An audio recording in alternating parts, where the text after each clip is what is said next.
Hello, in this video I will show you how to install Firefox browser on Huawei MatePad 11.5. So you have to start with opening your app gallery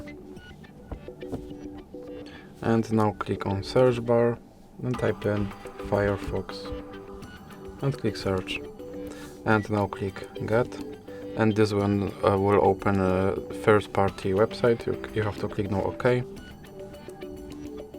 And now click on first link here and now click download, and your download has started and you have to wait for your download to finish.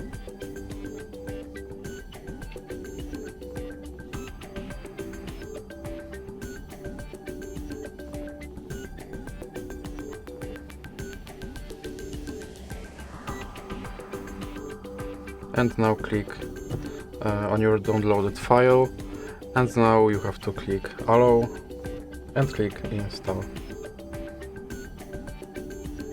Now your application has been installed and you can click open, and here you can configure your Firefox browser settings, or you can just scroll down and click start browsing, and now your Firefox browser is ready to use. So that's it for this video. If you liked it, please remember to leave like and subscribe.